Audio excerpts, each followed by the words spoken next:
Bonjour Boris. Donc aujourd'hui on se retrouve pour parler un petit peu du petit déjeuner. Salut Victor. Je sais que tu n'es pas un très grand adepte de ce repas. Et donc on va peut-être discuter un petit peu des raisons pour lesquelles tu ne petit déjeunes pas si souvent. Donc je vais commencer par te poser une question. Euh, Pourquoi petit déjeune-t-on? Alors ça, c'est pas sympa comme question parce que c'est une question dont il n'est pas facile de trouver la réponse. Bon, pourquoi est-ce qu'on petit déjeune? C'est pas clair. Déjà, le petit déjeuner va dépendre des cultures après le néolithique. Il est d'apparition assez récente, semble-t-il, puisqu'en fait, normalement, on est censé déjeuner, c'est-à-dire couper le jeûne autour de midi, notamment dans la culture, certaines cultures européennes. Donc ça veut dire que de la veille au soir jusqu'au lendemain midi, eh ben, on ne mange pas, on jeûne et on déjeune à partir de midi. C'est pas forcément vrai dans toutes les cultures. Il y a des cultures qui traditionnellement font un gros repas le matin et qui, derrière, vont faire un repas plus modéré le midi. C'est le cas des Anglais, par exemple, qui cassent le jeûne le matin, breakfast, et qui vont s'arrêter de manger assez tôt dans l'après-midi, et on va retrouver une période de jeûne toujours de 12 à 16 heures en général. Donc finalement, ce petit déjeuner chez nous, notamment en France, c'est quelque chose de tout à fait récent et ça a été beaucoup amplifié par la publicité, notamment par des lobbies céréaliers et notamment les cornflakes au petit déjeuner qui sont d'apparition tout à fait récente. Et d'ailleurs, depuis quand et pourquoi on s'est mis à manger des cornflakes au petit déjeuner? Alors, il faut demander à Monsieur Kellogg's, entre autres. Les cornflakes sont donc d'apparition très récente, courant 20e et plus exactement plutôt deuxième partie du 20e siècle. Et donc il y a eu toute une promotion qui a été assurée à ce niveau-là, concomitamment d'un régime pauvre en Grèce qu'on appelle le low-fat diet, qui a été promu grâce aux travaux pseudo-scientifiques et complètement erronés dans ce case dans les années 50. Et donc dès les années 60, globalement, les autorités comme l'American Heart Association, entre autres, ont repris à leur compte ces espèces de recommandations de régime pauvre en graisse et donc riche en glucides. Et donc, ça veut dire qu'on commence la journée par une bonne charge de glucides le matin, histoire de faire un bon pic d'insuline, dont on sait maintenant que c'est à la base de beaucoup de nos maladies. Donc toi, qu'est-ce que tu prends au petit déjeuner au final? Alors, déjà, j'adorais le petit déjeuner et quand j'étais enfant, j'ai toujours mangé des grosses tartines, euh, parfois beurrées, pas toujours, avec une bonne dose de confiture. Et comme tu le dis très bien dans ta vidéo sur l'homme et le sucre, on met du sucre sur du sucre. Et donc, j'ai mis du sucre sur du sucre pendant des années. Et puis, parce que j'ai traversé quelques problèmes de prise de poids, de mal de dos, etc. Derrière, j'ai remis en cause donc tout ça, toi de ton côté également, et c'est là que j'ai décidé donc d'adopter un régime low carb, pauvre en glucides, et donc le petit déjeuner a changé pour moi dès 2018. Et j'ai commencé par remplacer les glucides du matin par du salé, notamment des œufs bacon, des choses comme ça. Et ce n'est que, on va dire, en janvier 2019 que j'ai totalement arrêté le petit déjeuner le matin et pratiqué donc un jeûne intermittent, c'est-à-dire que je mangeais bien le midi, je mangeais bien le soir et je ne mangeais pas du soir jusqu'au lendemain midi. Et je pratique toujours une absence de petit déjeuner. Alors on dit sauter le petit déjeuner, ce qui est mal dit puisqu'il ne s'agit pas de le sauter, il s'agit de ne pas succomber à un petit déjeuner qui est tout à fait délétère. Et d'ailleurs, est-ce qu'il y a une raison pour laquelle on appelle le petit déjeuner petit? Alors là, ça, je n'ai pas la réponse à cette question. J'imagine que euh, oui, non, c'est une vraie question parce que effectivement, les anglo-saxons, le breakfast, c'est le matin, hein, donc c'est là qu'on coupe le jeûne. Pour nos civilisations françaises ou francophones, je ne sais pas. Bonne question. C'est En fait, littéralement, le breakfast, en français, ça serait C'est le ça, déjeuner. exactement.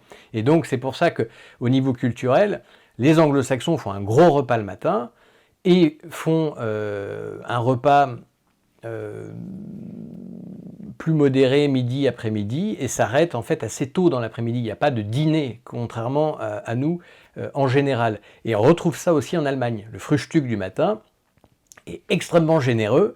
Il est énorme comme repas. Il y a souvent une petite collation à midi. Et puis, si dîner il y a, alors le dîner est servi très tôt. En général, 17-18 heures maximum. Et encore, ça n'est pas systématique. Donc là, il y a un décalage plutôt vers le matin. Nous, on a un décalage plutôt à partir de midi, peu importe. Dans tous les cas, on a une période de jeûne de 12 à 16 heures en moyenne. Donc, est-ce que tu penses en quelque sorte que cette notion de petit déjeuner était un moyen de nous inventer un repas en J'en suis plus, absolument convaincu. sachant qu'il y avait déjà un déjeuner? J'en suis absolument convaincu. Pour moi, c'est une évidence. Ça n'est que un problème commercial qui a pu s'appuyer sur de mauvaises recommandations de santé, encore une fois basées sur de la mauvaise science, mais ça n'est qu'une question commerciale. Et en plus, ça marche parce que le sucre, c'est agréable, donc même manger le matin, c'est agréable. Pour peu qu'on ait pas correctement mangé la veille au soir, on a faim le matin. Si on a correctement mangé, mais ça on aura l'occasion d'en reparler, c'est-à-dire suffisamment de graisse, et à ce moment-là on n'a pas faim le matin. En revanche, si on mange des sucres, des glucides le soir, on a faim le matin, et c'est vrai que le petit déjeuner, ça fait du bien, ça vient calmer cette faim.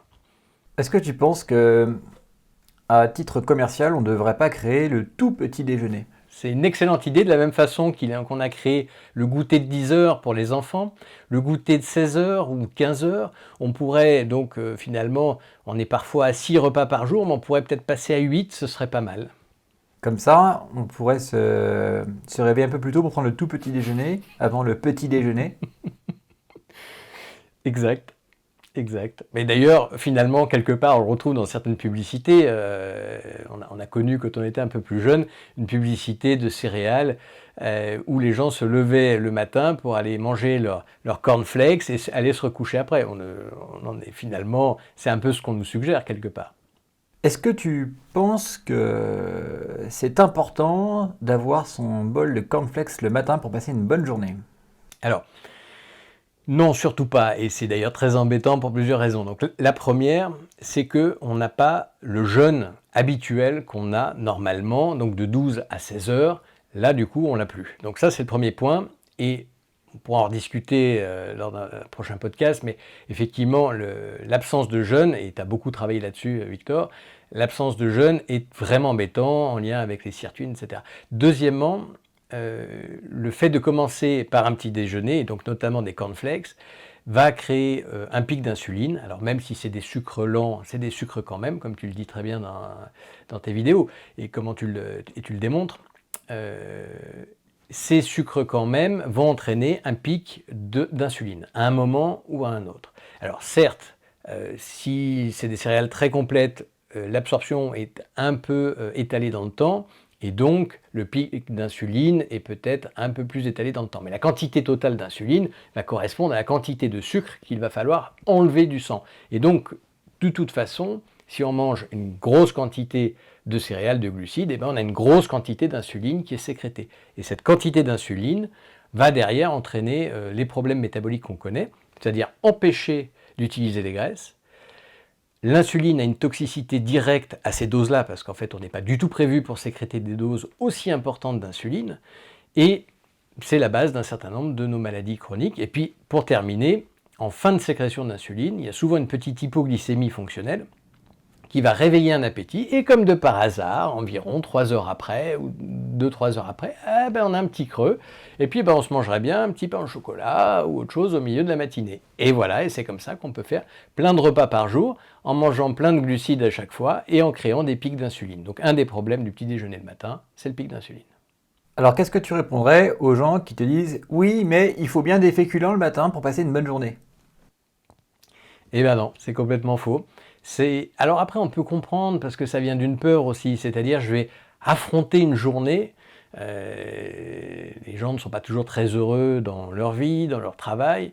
Donc je vais affronter une journée avant même d'avoir le carburant pour. Parce que ce qui est appris est complètement faux. Ce qu'on nous apprend, c'est que on va consommer des glucides. Ces glucides vont être disponibles à tout moment pour pouvoir, petit à petit dans la journée, nous donner de l'énergie. Mais en fait, ces glucides, ils sont globalement stockés sous forme de graisse, sauf chez les grands sportifs. Et donc, pour commencer la journée, en fait, on tape déjà dans les graisses de la veille au soir. C'est-à-dire que le fait d'avoir mangé la veille au soir, eh ben, on déstocke des graisses et on a du carburant. Les graisses sont notre carburant et déjà on utilise ce carburant et vous connaissez les fameux régimes cétogènes. Et donc c'est cette cétogénèse qui est en cours, en phase de jeûne en l'occurrence. Et donc on a largement de quoi tenir non seulement la journée mais plusieurs jours d'affilée. Et il m'arrive, comme à toi Victor, de passer une journée en ne mangeant qu'une seule fois le soir par exemple. Et donc, toi, pour déjeuner, c'est-à-dire comme premier repas de la journée, qu'est-ce que tu conseillerais à la place de ce qui est couramment pratiqué actuellement, c'est-à-dire des bols de cornflakes pleines de sucre et des aliments extrêmement transformés, empaquetés dans des emballages avec des figurines américaines. Bref, ce qu'on donne à tous nos enfants, qu'est-ce que tu conseillerais, toi, plutôt pour premier repas? Pour les enfants, c'est un sujet qu'on n'a pas pu expérimenter sur nous-mêmes directement, donc c'est plus compliqué. Parce que déjà chez l'adulte, en tout cas, le problème est réglé, pas de petit déjeuner le matin, manger correctement le soir, et déjà de toute façon, on n'aura pas faim le lendemain matin. Donc ça, c'est des choses d'ailleurs qu'on détaille dans la formation.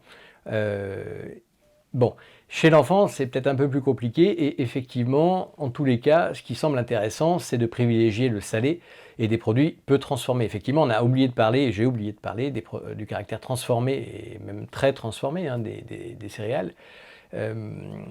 Bon, donc ça veut dire un petit déjeuner salé. Si petit déjeuner il y a, parce qu'il y a pas mal d'enfants qui ne petit déjeunent pas le matin et qui vont en cours. Et après on dit oh là là, il se sent pas bien, c'est parce qu'il n'a pas petit déjeuner. Il n'y a rien de plus faux, parce qu'un certain nombre d'enfants ont une hyperréactivité, on appelle pancréatique, et cette hyperréactivité veut simplement dire que la sécrétion d'insuline va être extrêmement forte, peut-être plus forte que chez d'autres personnes. Alors pour certains d'ailleurs, cette hyperréactivité est le premier signe d'un diabète de type 2, chez des gens tout à fait minces et sportifs. Eh bien, ces jeunes enfants ne prennent pas à l'école, au collège ou au lycée plus tard, ne prennent pas petit déjeuner et ils s'en portent extrêmement bien. Et ça surprend toujours. Donc d'une part, c'est pas obligatoire. Et deuxièmement, si l'enfant en question en a besoin, alors moi je conseillerais quelque chose de salé, à savoir ça peut être des œufs brouillés par exemple, avec du lard, ça peut être des choses comme ça, du fromage, pourquoi pas, un peu de charcuterie, voilà. Ouais, d'ailleurs, c'est vrai que c'est marrant parce que j'ai deux enfants qui ont 3 ans et demi et bientôt 2 ans. Et on leur donnait à manger un peu par principe le matin. Et depuis quelque temps, on a arrêté de leur donner s'ils ne demandaient pas. Et il se trouve en fait qu'ils ne demandent pas, en fait. En tout cas pas systématiquement. Donc après, surtout quand ils vont à l'école, en fait, ils ne demandent pas. Après, quand ils passent la journée à la maison, les jours où il n'y a pas école, c'est vrai qu'en général, il y a quand même un petit déjeuner qui va intervenir, mais un peu plus tard dans la matinée. Mais c'est vrai que spontanément, la nourriture n'est pas la première chose qu'ils demandent de la journée si on ne leur donne pas. Très intéressant. Donc c'est intéressant. Très intéressant. Bon. Ouais, c'est comme quoi. Eh ben, je te remercie pour toutes ces réponses. Ben, je t'en prie, merci à toi. Avec plaisir. On se donne rendez-vous bientôt pour explorer un prochain sujet. Et donc, je te souhaite une très bonne journée. Bonne journée à toi. Merci pour votre écoute et n'hésitez pas à consulter notre site web Sequoia Santé si vous voulez en savoir plus. À bientôt sur Sequoia Santé. Allez, prenez soin de vous, au revoir.